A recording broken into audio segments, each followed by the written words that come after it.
welcome to Suang Malam. Thank you banget udah ngeklik videonya. Dan ini adalah cerita horor yang ke-13 di channel Suang Malam. Sebelumnya thank you banget nih, 1 bulan terakhir makin banyak lagi dari kalian yang udah nge-subscribe. Thank you banget. Tapi gue ngelihat dari statistik kayaknya baru 40% deh dari teman-teman semua yang nonton channel ini yang udah nge-subscribe. Kalau kalian emang cocok sama kontennya, kalian suka dengan gaya cerita gua, kalian suka dengan cerita-ceritanya, konsiderasiin buat subscribe, karena seterusnya gua bakal usahain terus untuk upload cerita-cerita baru. Ada banyak cerita-cerita dari teman-teman Suam Malam yang udah dikirim juga ke channel Suam Malam, tapi mungkin gak semuanya akan diceritain. Kita akan kurasiin lagi yang bener-bener cocok sama stylenya Suam Malam ya, biar lebih konsisten aja. Nah, untuk cerita horor yang ke-13 ini juga sebenarnya adalah cerita yang dikontribusiin sama salah satu temen Suam Malam nih. Namanya Mbak Paramita dari Buleleng, Bali. Halo Bali, halo Mbak Paramita. Thank you banget nih udah ngirim ceritanya, sebuah cerita pendek pengalaman dari si Mbak Paramita ini sendiri di rumah warisan keluarganya di daerah Buleleng, Bali sana. Sedikit background story dulu ya dari Mbak Paramita. Jadi Mbak Paramita ini dia tuh emang asli Denpasar, Bali. Cuman waktu itu dia sekolah di daerah Buleleng dan memang ada rumah warisan juga di sana. Kejadian ini kebetulan terjadi di rumah tersebut. Terus plotnya itu sekitar 5 tahun yang lalu, jadi sekitar tahun 2016-an lah. Katanya waktu itu Mbak Paramita ini masih SMA, antara kelas 2 atau kelas 3 SMA ya. Kalau sekarang sih Mbak Paramitanya udah menikah dan udah pindah ya, udah tinggal sama suaminya, udah punya momongan juga. Jadi ini kejadiannya udah cukup lama, cuman membekas juga nih di Mbak Paramitanya.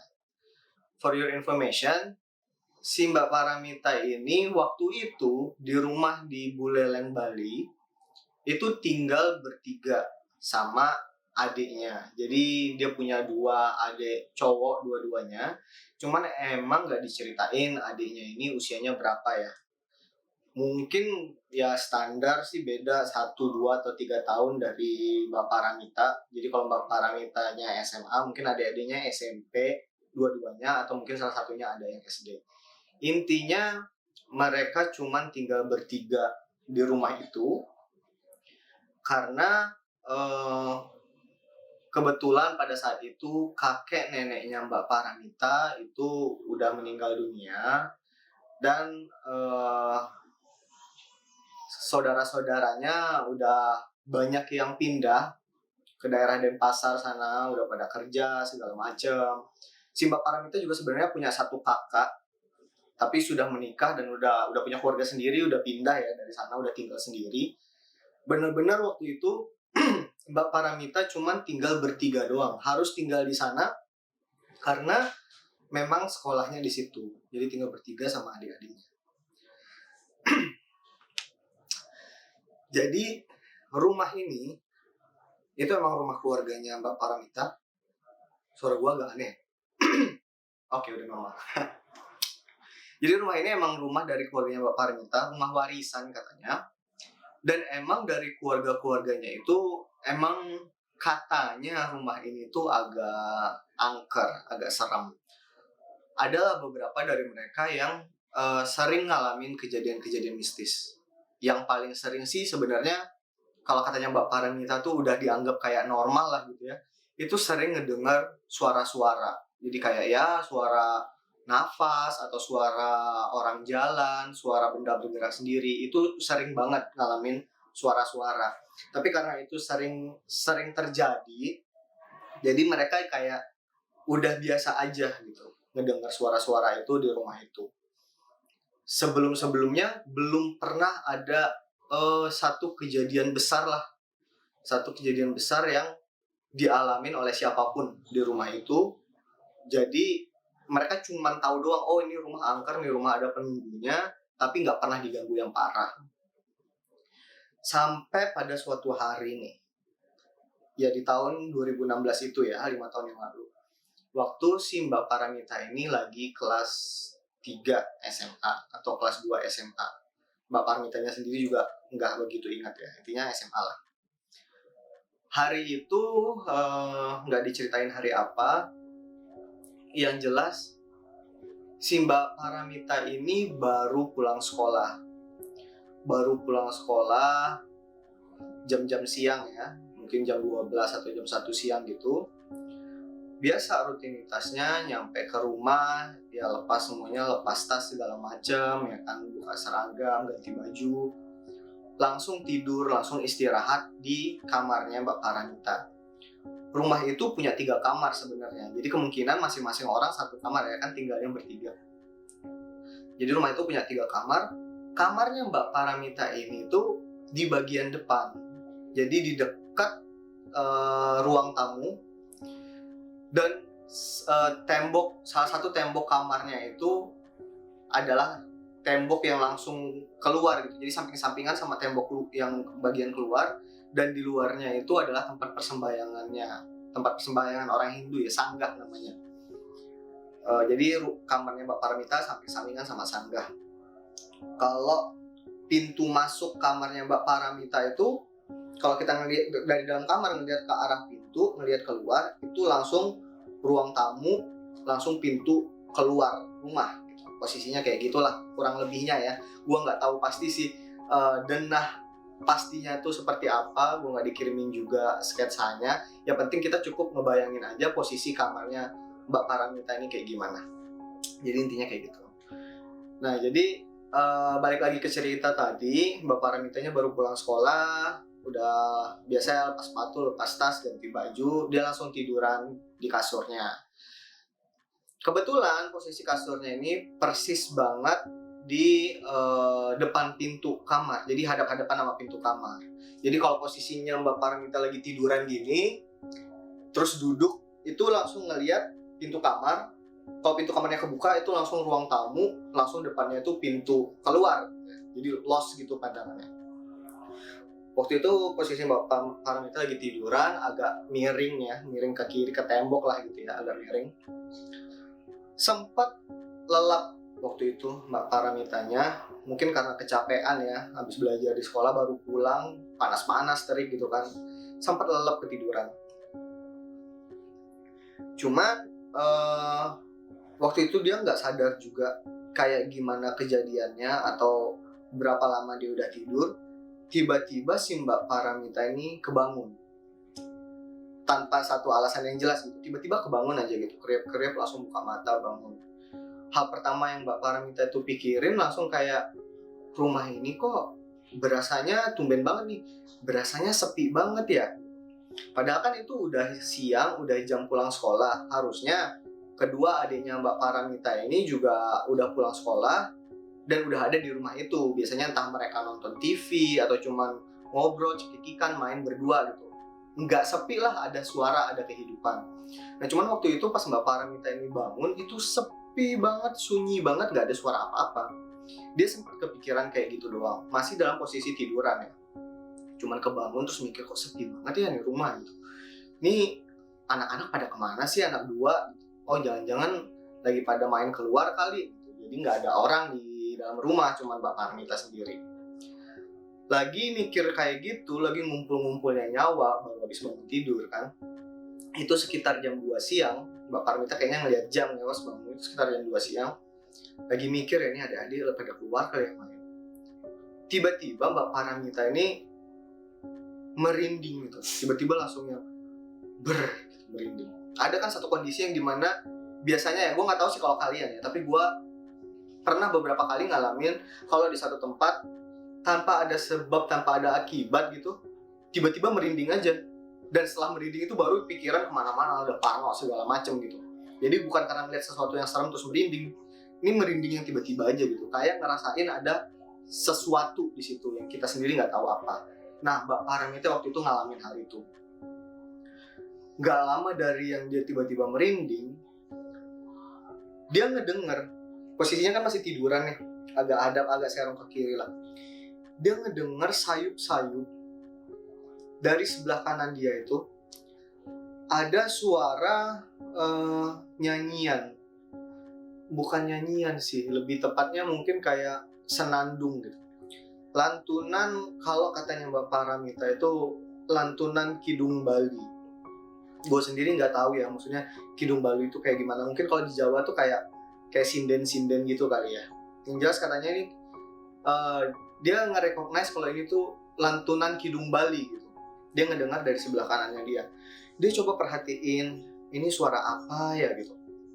Dan makin jelas emang itu suara lantunan Kidung Bali. Dan yang disadarin sama Mbak Paramita, suara yang ngelantunin Kidung Bali itu mirip kayak suara perempuan dan suaranya itu renta gitu. Jadi kayak suara nenek-nenek yang bersenandung gitu. Gue jadi merinding. Jadi kayak suara nenek-nenek lagi bersenandung. Mbak Paramita sempat ngelirik lah gitu ya, nyari gitu. Nggak ada apa-apaan karena memang rumah itu nggak ada siapa-siapa gitu kan.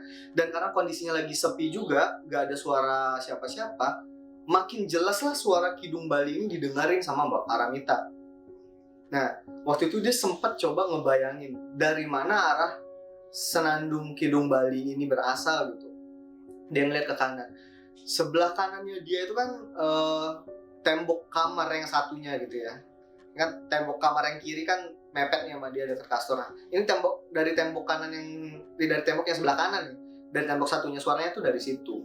Tapi pas diperhatiin, suaranya itu bukan dari dalam kamarnya Mbak Paramita, tapi dari sisi luarnya.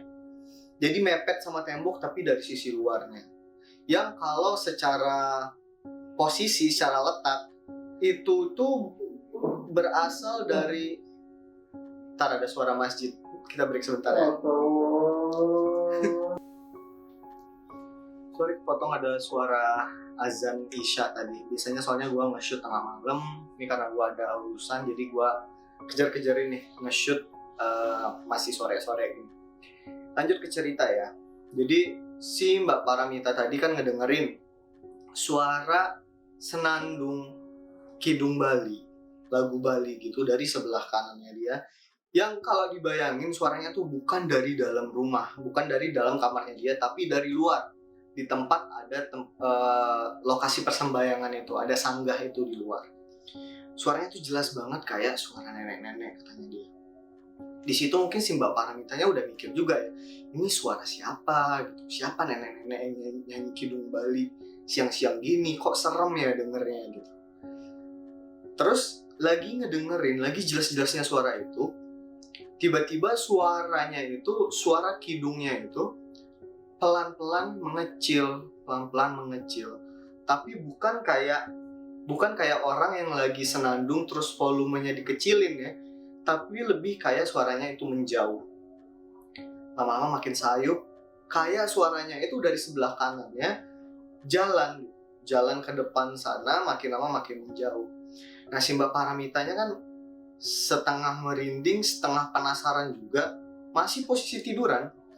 Dia berusaha ngikutin gitu, dia berusaha negesin lagi nih, masih ada nggak nih ya suaranya gitu, masih ada nggak nih, di mana nih posisinya sekarang. Didengerin, makin sayup, tapi masih kedengeran gitu. Seolah-olah ada nenek-nenek yang nyanyi di sebelah kanan, terus jalan ke depan di pekarangan ya, di sebelah luar. Jalan ke depan sampai akhirnya posisinya itu ada persis di depan rumahnya si Mbak Paramita. Kebetulan waktu itu Mbak Paramita itu nggak nutup pintu kamar, jadi pandangan dia tuh bisa los ke depan sampai ruang tamu, sampai keluar sana, karena kalau siang juga pintu rumahnya tuh nggak ditutup gitu kan. Mulai deg-degan nih si Mbak Paramita karena kok suaranya kayak jalan ke arah depan. Ini jangan-jangan masuk nggak nih suara ini? Dan bener aja, gak berapa lama suara itu makin jelas di depan, seolah jalan lewat teras depan rumahnya si Mbak Paramita. Dan begitu posisinya udah di depan pintu luar, di pintu masuk rumah bagian luar, pas suaranya di situ, barulah kelihatan asal suara lantunan Kidung Bali tadi. Dan bener yang dibayangin sama si Mbak Paramita itu adalah nenek-nenek sosok nenek-nenek yang lagi bersenandung Kidung Bali. Waktu itu masih belum terlalu jelas ya. Dia cuma ngeliat doang. Mungkin pada saat itu juga masih tersugesti dengan suaranya yang mirip kayak suara nenek-nenek. Jadi begitu ada figur, yang jelas itu figur perempuan ya, karena rambutnya panjang, cukup panjang kata Mbak Paramita. Jadi karena tersugesti suaranya yang kayak suara nenek-nenek, si Mbak Paramita langsung ngebayangin kalau itu adalah sosok nenek-nenek gitu. Padahal ya belum jelas-jelas banget juga sosoknya. Sama lagi posisinya masih tidur. Entah kenapa di situ Mbak Paramita tuh nggak bergeming gitu, nggak bangun, nggak duduk atau gimana, tetap posisi tidur dia ngeliatin.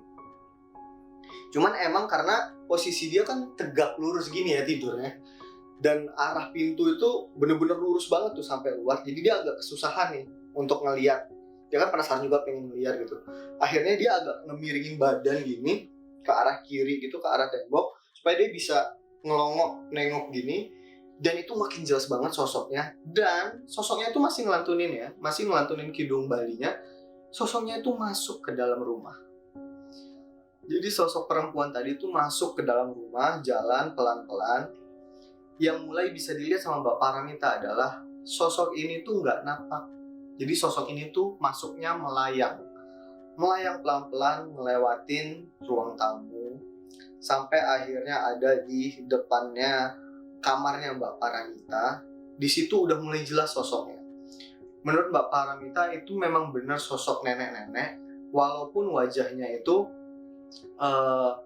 nggak kelihatan jelas. Jadi si Mbak Paramita sendiri nggak bisa mendeskripsiin wajahnya nenek-nenek itu kayak gimana, mukanya kayak gimana, matanya, hidungnya, mulutnya kayak gimana. Dia nggak bisa deskripsiin. Kenapa? Karena walaupun jaraknya udah dekat, katanya sosok tersebut itu sedikit bercahaya gitu. Jadi ada bias cahaya yang ngebuat detail sosok itu nggak begitu kelihatan. Cuman apa yang bisa diingat sama Mbak Paramita, ada suara iqomah sebentar. Oke, jadi karena ada bias cahaya di bayangannya, detail dari sosok tersebut tuh nggak begitu kelihatan.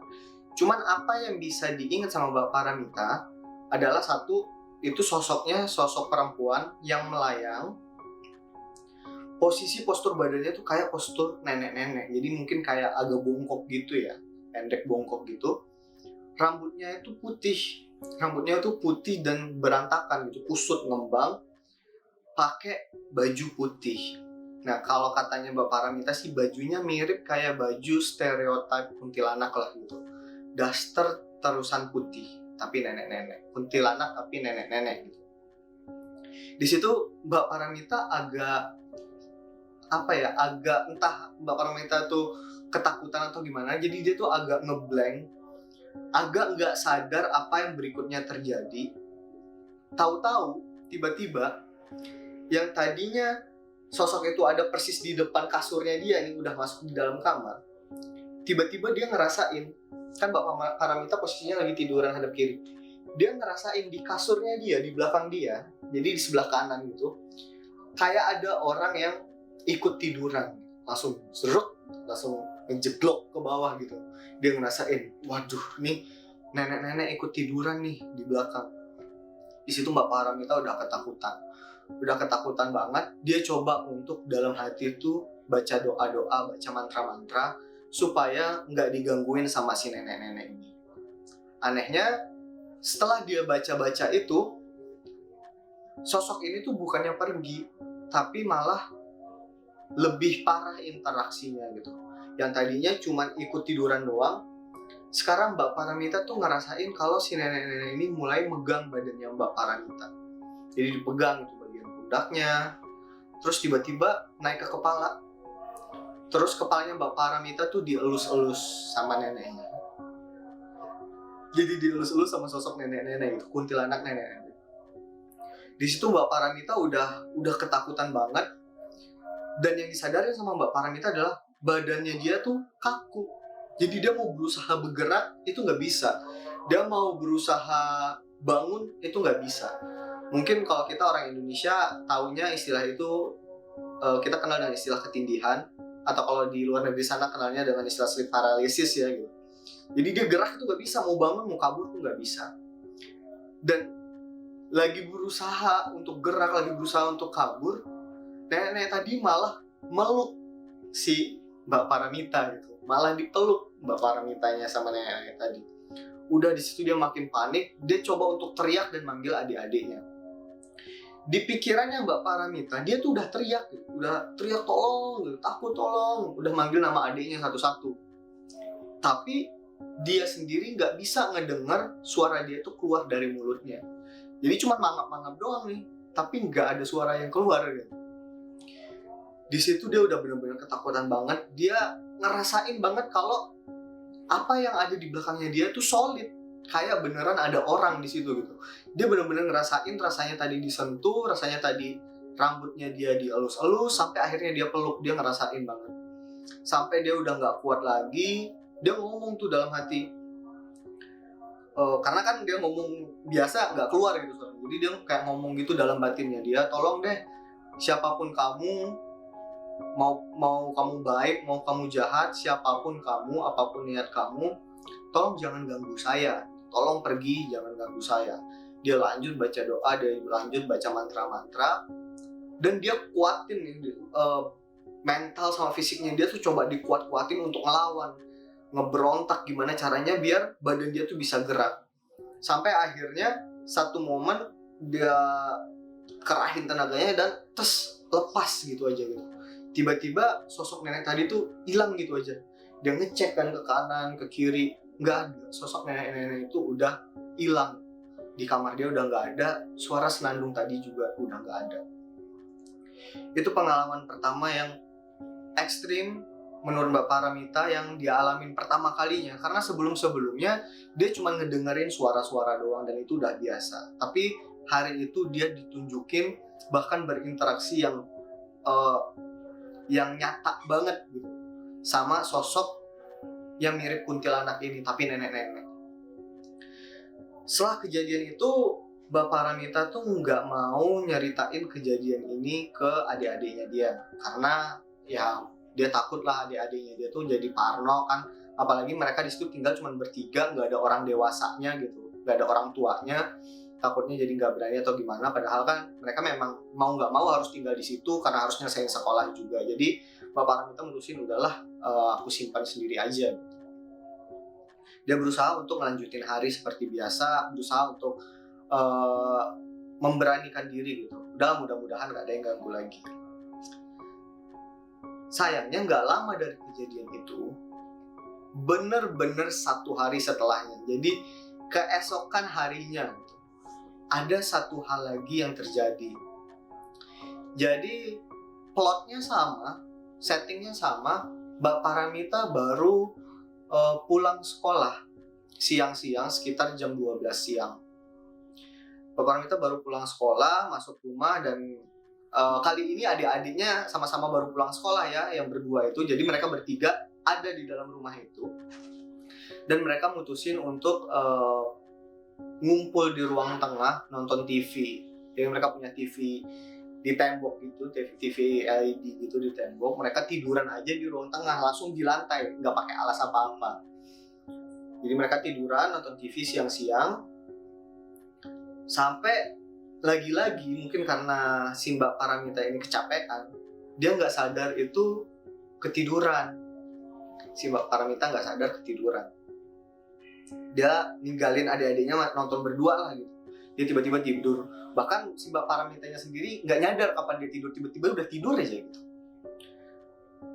Lagi-lagi sama kayak hari sebelumnya ya, lagi-lagi Mbak Paramita ini terbangun tanpa ada satu sebab yang spesifik gitu. Bukan karena ada suara keras, bukan karena ada bau, bukan karena ada cahaya, tiba-tiba aja gitu bangun.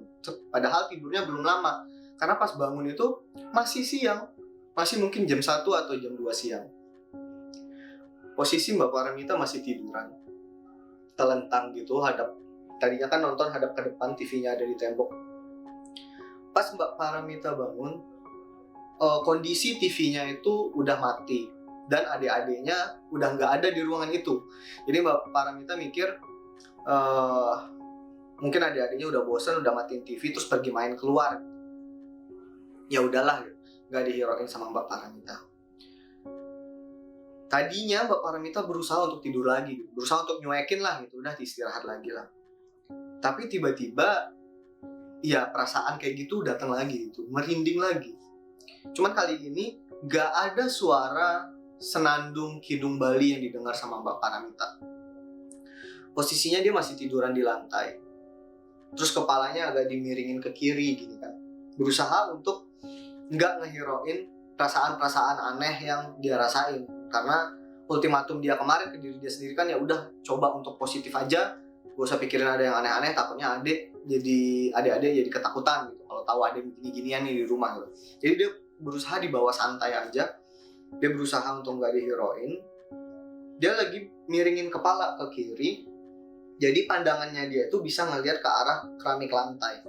Kata Mbak Paramita, rumah itu lantainya pakai keramik granit ya. Kalau gue sih ngebayanginnya berarti keramik yang tingkat pantulannya tuh tinggi gitu. Mungkin warna putih gitu ya. Ada corak-corak marble-nya gitu dikit. Kayak marmer gitu. Tapi pantulannya tuh tinggi. Jadi kalau kita benar-benar hadap-hadapan sama keramiknya, kita bisa ngeliat bayangan kita gitu di keramiknya. Nah, posisi dia lagi kayak gitu, lagi tiduran telentang, tapi palanya dimiringin nih ke kiri, dia ngeliat ke arah keramik. Di situ Mbak Paramita langsung kaget. Kenapa? Karena pas dia ngeliat ke sebelah kiri, ke arah keramiknya itu, dia ngeliat ada bayangan tangan yang bukan tangannya Mbak Paramita. Jadi dia ngeliat ada bayangan tangan gitu, seolah bayangan tangan itu ada di atasnya dia, dan tangannya itu serem banget katanya. Itu bayangan tangan, jelas banget itu tangan seseorang, tangan kayak tangan manusia biasa, cuman kukunya itu panjang-panjang dan runcing gitu, tajam. Itu serem banget ya. Dan begitu ngelihat itu, sama yang dia rasain, dia nggak bisa ngegerakin badannya dia. Jadi dia mau bangun, mau kabur itu nggak bisa. Dia jadi cuman bisa ngeliatin bayangan diri dia sendiri di keramik, dan ada bayangan tangan itu di atas dia. Lama-kelamaan tangan itu turun dan posisinya ada di bagian dadanya Mbak Paramita. Dan di situ dia ngerasain ada sentuhan di bagian dadanya dia. Dia nggak bisa bergerak, dia nggak bisa teriak, dia cuma bisa ngelihat bayangan itu. Tangan itu lagi posisinya ada di dadanya dia. Makin lama tangan itu makin naik ke lehernya dia, terus naik ke muka, terus naik ke kepala, terus lagi-lagi tangan itu ngelus-ngelus kepalanya Mbak Paramita. Kepalanya Mbak Paramita dia elus-elus lagi di situ. Cuman pada saat itu Mbak Paramita gak bisa mastiin ini sosok sama atau beda sama sosok yang kemarin, si nenek-nenek yang pakai baju putih yang mukanya agak bercahaya itu, badannya agak bercahaya. Karena dia cuma bisa ngeliat tangannya doang. Jarak pandang di pantulan keramik itu kan nggak luas gitu, nggak seluas kalau kita ngeliat langsung atau ngeliat dari cermin. Paling cuma setengah meter aja jarak pandangnya. Jadi dia cuma bisa ngeliat tangan. Lama-kelamaan dia cuma bisa pasrah aja gitu kan. Lama-kelamaan ada detil lain yang ditangkap sama Mbak Paramita. Begitu dia ngeliat, diperhatiin lagi bayangannya dia tuh seolah-olah kepalanya itu lagi ada di pangkuan seseorang. Jadi kayak lagi tiduran di kakinya seseorang gitu loh. Kaki yang bersimpuh, dia lagi ada di situ. Terus kepalanya dia lagi diusap-usap sama orang yang mangku dia itu. Ini kalau ngedengar cerita ini ya, waktu gua ngedengerin Mbak Paramita nyeritain ini ke Sua Malam, gua langsung keinget sama salah satu ceritanya Sua Malam, gua lupa episode berapa, yang judulnya Timang-Timang. Waktu temen gua dipangku sama kuntilanak gitu. Posisinya mirip-mirip kayak gitu. Jadi si Mbak Paramita lagi tiduran di atas pangkuannya, di kaki yang bersimpuh gitu, di atas pangkuannya sosok, ya kita sebut aja kuntilanak lah gitu. Dan kepalanya Mbak Paramita ini lagi dielus-elus. Memang waktu itu Mbak Paramita bilang sempat ada satu perasaan yang dia rasain, kayak rasa nyaman, kayak rasa disayangin, tapi itu bercampur sama rasa ngeri karena dia tahu itu bukan manusia, bukan seseorang atau bukan sosok yang dia kenal gitu. Sosok gaib yang dia nggak tahu itu apa dan penampilannya itu serem. Hanya eh, gesturnya aja yang terasa nyaman seolah-olah si Mbak Paramita ini lagi disayangin gitu. Nah, di tengah-tengah kengeriannya dia itu lagi-lagi dia dalam hati baca mantra, baca doa gitu dan ngumpulin mental sama kekuatannya dia untuk bisa break free gitu, untuk bisa lepas gitu. Eh, Beberapa menit berlalu dia kumpulin lagi kekuatannya sama kayak hari pertama tadi dan tes gitu, tiba-tiba lepas dan hilang. Bapak Ramita bangun gitu, ngelihat kiri kanan, nggak ada apa-apa, nggak ada sosok itu lagi dan dia langsung langsung keluar nyari adik-adiknya gitu. Udah serem lah, di rumah sendiri, takut ada kejadian kayak gitu. Kayak gitu cerita yang diceritain sama Mbak Farah, minta pengalaman dialami. Dua pengalaman itu adalah pengalaman yang intens yang dialami di rumah tersebut gitu. Walaupun selain pengalaman itu dia sering juga ngalamin hal-hal lain yang kecil-kecil. Menurut Mbak Paramita di keluarganya dia tuh dia cukup peka, cukup sensitif untuk hal-hal gaib. Jadi dia cukup sering ketimbang yang lain ya, mungkin ketimbang adik-adiknya dia atau keluarga lain pas lagi ada di situ. Dia tuh salah satu yang paling sering ngalamin hal-hal tersebut gitu. Cuman memang yang paling parah adalah saat dia didatengin sama si sosok nenek-nenek ini dan saat dia lagi dipangku sama sosok yang nggak tahu ya itu sosoknya sama apa enggak, makhluknya sama apa enggak gitu. Cuman ya ada kemungkinan juga sama karena kan gestur yang dilakuin itu sama gitu, seolah-olah nyayangin Mbak Paramita. Waktu berselang, nggak ada lagi penampakan yang sama yang Mbak Paramita alami. Sepengakuannya Mbak Paramita ya, gua nggak tahu sih ada lagi apa enggak karena Mbak Paramita bilangnya ada pengalaman-pengalaman lain yang mungkin next time akan diceritain, akan di-share ke tim Sua Malam. Cuman untuk cerita kali ini cuman dua pengalaman itu aja. Selanjutnya hanya ya pengalaman-pengalaman kecil biasa, poltergeist kecil sama suara-suara.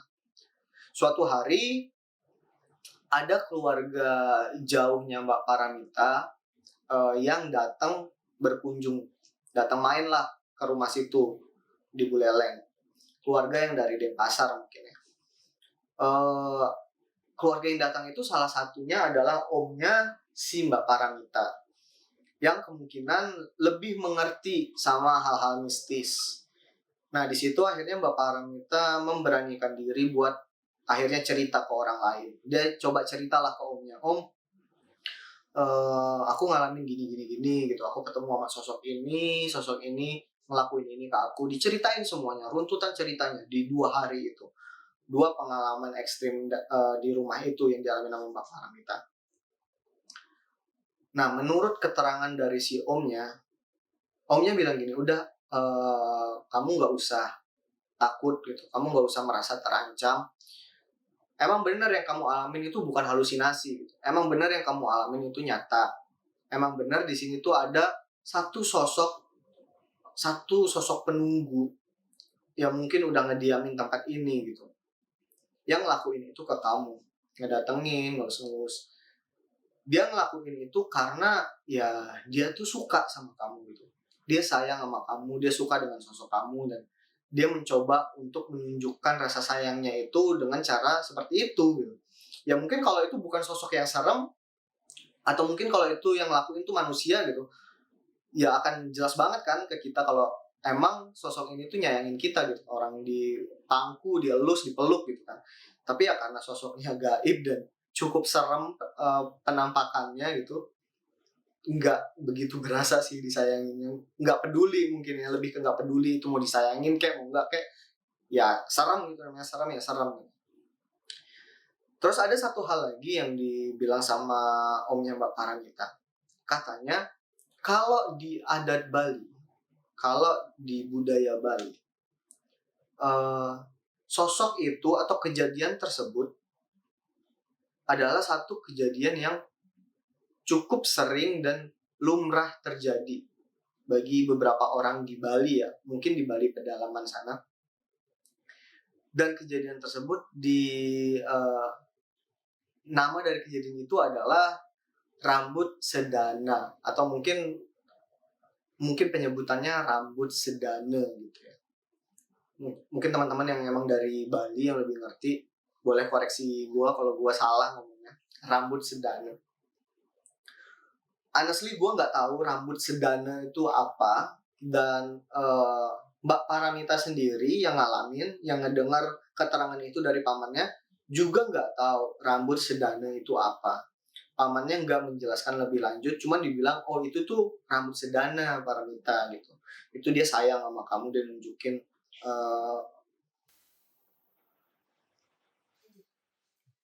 itu tuh rambut sedana Paramita gitu. Dia tuh mau nunjukin eksistensinya, dia mau nunjukin kalau dia tuh sayang dan care sama kamu. Makanya dia munculin diri, dia nyanyiin kamu gitu kan, kayak boboin gitu kali ya. Terus ngelus-ngelus kamu pas kamu lagi tidur, sampai meluk kamu, mangku kamu gitu, nimang-nimang. Itu namanya rambut sedana. Gue udah coba-coba untuk nyari gitu, tim Somalam udah coba-coba untuk nyari apa sih rambut sedana ini, cuman kita belum nemuin hasil yang cukup untuk bisa ngejelasin ke kalian rambut sedana itu apa. Mungkin ada dari teman-teman Sua Malam yang lagi nonton yang lebih ngerti atau pernah dengar atau pernah ngalamin apa sih rambut sedana itu. Boleh dong tulis di kolom komentar biar kita bisa sama-sama belajar nih rambut sedana itu apa. Kalau nanti misalnya tim Sua Malam udah nemuin data yang cukup tentang rambut sedana ini apa sih sebenarnya?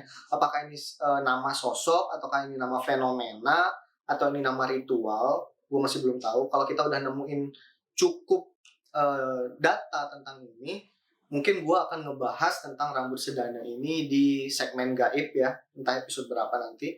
Karena honestly gue juga penasaran nih. Ini adalah satu term, satu kata yang baru. Bapak Ramita bilang FYI ya, Kak Al gitu. Ini namanya rambut sedana kata om aku. Ya gitu pengalamannya Mbak Paramita dari Buleleng Bali. Thank you sekali lagi buat Mbak Paramita. Buat teman-teman boleh ngecek Instagramnya Mbak Paramita kalau mau berteman juga. Kita jalin silaturahmi. Gue taruh di link deskripsi. Thank you banget Mbak Paramita udah nge-share ceritanya. Ceritanya cukup oke menurut gue. Kalau gue di posisi itu juga seram juga, apalagi gue pernah ngedengar cerita yang hampir mirip dari teman gue dari episode yang timang-timang. Buat kalian yang belum dengerin, gue bakal taruh cardnya mungkin di sebelah sini, mungkin di awal video atau di akhir video. Dicek aja nanti akan muncul di sini timang-timang. Itu seram juga, ceritanya hampir mirip-mirip di timang-timang sama kuntilanak. Sebelum gue closing videonya, gue mau say thank you lagi buat semuanya yang udah subscribe, yang udah nge-like, yang udah komen. Buat kalian yang komen, pasti gue balesin satu-satu. Dan thank you banget buat kalian yang udah nge-share cerita ini ke teman-teman kalian. Biar channel ini makin gede lagi, dan gue makin semangat lagi buat nyajiin konten-konten horor buat kalian, cerita-cerita yang lebih serem-serem lagi buat kalian. Biar semua pecinta horor di Indonesia bisa ada bahan untuk dinikmatin tiap malamnya. Anyway, gue mau ngingetin sekali lagi kalau sekarang di channel Sua Malam itu udah ada link Google Form di setiap video di kolom deskripsi. In case kalian punya satu pengalaman yang pengen di-share, satu pengalaman horor yang pengen di-share, kalian tinggal klik aja link di kolom deskripsi. Tinggal isi aja, udah detail gue taruh di situ. Kalian bisa upload form docs atau kalian bisa upload rekaman suara kalian, nyeritain secara detail pengalaman yang kalian alami. Nanti tim Suara Malam akan kurasi, dan yang menurut kita cocok dengan temanya, dengan ambience-nya di Suara Malam akan kita ceritain lagi di sini supaya teman-teman penggemar horor yang lain bisa nikmatin juga pengalaman kalian. Dan kalian bisa juga ambil pilihan supaya gua nyamarin nama dan tempat identitas kalian yang lain-lain lah. Tenang aja, kalau misalnya kalian nggak mau disebarin, bakal kita samarin. Anyway, sekali lagi thank you buat semuanya. Kita bakal ketemu di video lain di cerita horor ke-14 mungkin, atau di segmen gaib selanjutnya. Gue nggak tahu yang mana yang akan gue upload duluan. Masih ada beberapa yang antri. Gue usahain untuk bisa upload lebih dari satu video per minggu. Mungkin video ini akan upload 1-2 hari ke depan. Mungkin besok malah. Jadi kalau kalian nonton ini, gue shootnya 1 hari sebelum kalian nonton ini. Sekali lagi thank you semuanya. See you in the next story.